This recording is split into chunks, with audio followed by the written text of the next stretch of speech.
Yeah, expand on that, Coach. Feeling better now. How about the end of that game and just the way your guys were able? I know, I'm sure you didn't want to see the lead slip away, but for them to close it out again, it has to feel good. Well, in this league, you can lose to anybody, and you can beat anybody. And they were shorthanded tonight. We knew they would scrap.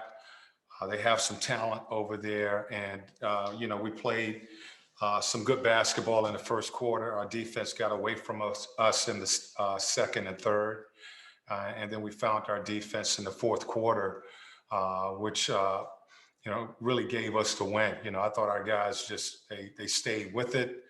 They didn't really get rattled. They picked up the pressure defensively in that fourth quarter. They tied the ball game. We kept our composure and, just did the things that we needed to do, which get stops and offensively score the ball. I also think it's hard not to point out when John Collins came back in there, a couple big offensive boards that turned into points for you guys automatically.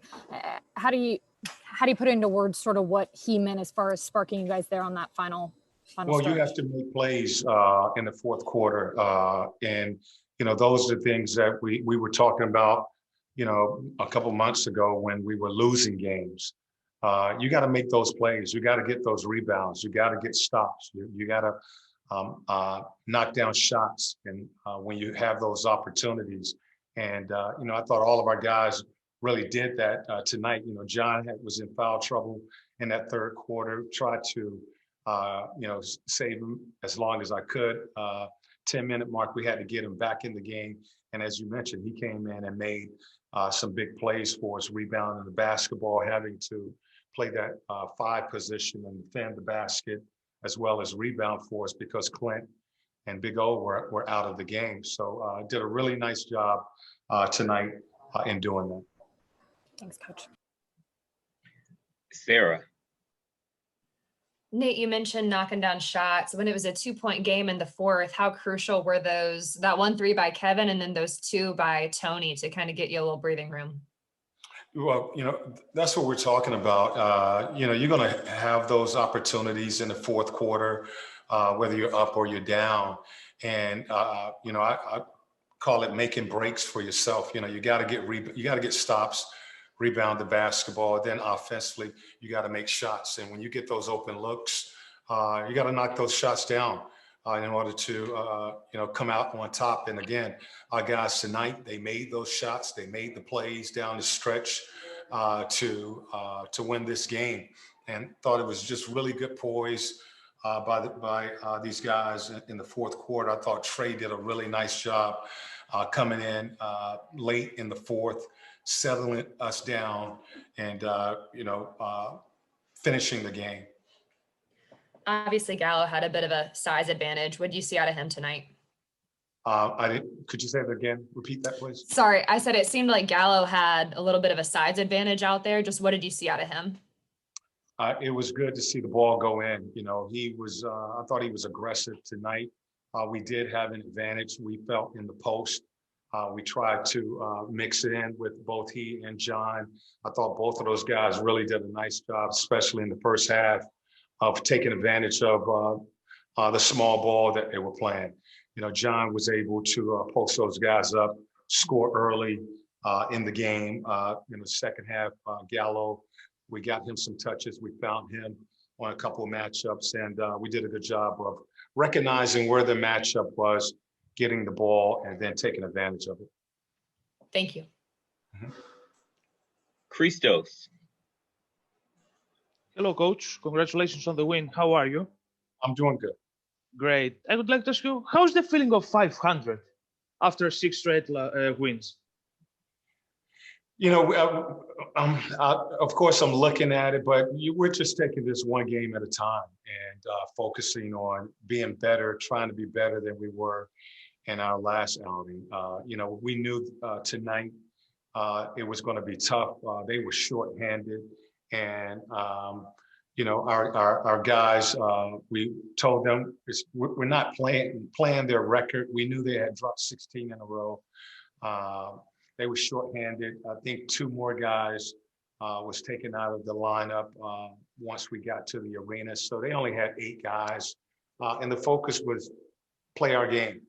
We're not looking at, so much the record as opposed to taking it one game at a time, trying to be better than we were in our last outing. And we feel if we do that, we're going to give ourselves a chance to win. So, we're back at 500. I haven't talked really much about our schedule since returning from the break. But this was a goal to try to get on a winning streak and put together a streak of wins. Thank you very much. Ray Gleer. Hey, Nate, can you talk about your depth and how it allowed you in the fourth quarter to get up into them more and pressure them? Well, again, we only played 9 guys tonight, but we knew they only had 8. And, our game plan coming into all games is to get pressure on the ball. I thought we did that in the first quarter. The second quarter, we got a little soft on our switches and allowed those guys to get a rhythm, both Porter and Victor, and they were able to hurt us with their ability to create scoring. I thought we gave them too much cushion. Third quarter, we tried to be aggressive. They were still hot. And finally, I thought it took its toll in the fourth quarter. We kept the pressure on those guys. I thought we got into their legs. They didn't have the same legs that they had at the beginning of the game. And those shots that they were making for 3 quarters ended up being a little short. And it looks like you guys in the last few games are playing more 5-on-5 defense. You're not letting people get you 4-on-3, 3-on-2. Why is that happening more the last 5 games or so? Well, really the challenge is for us to guard our man. We're not doing a lot of switching.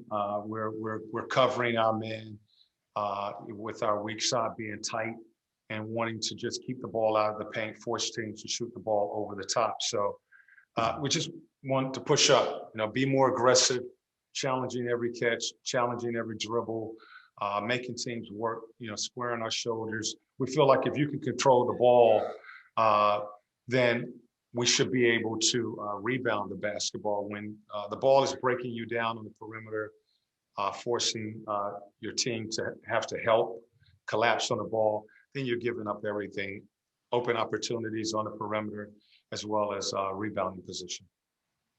Thank you. Thank you, Coach. That was our final question for you. All right, thank you.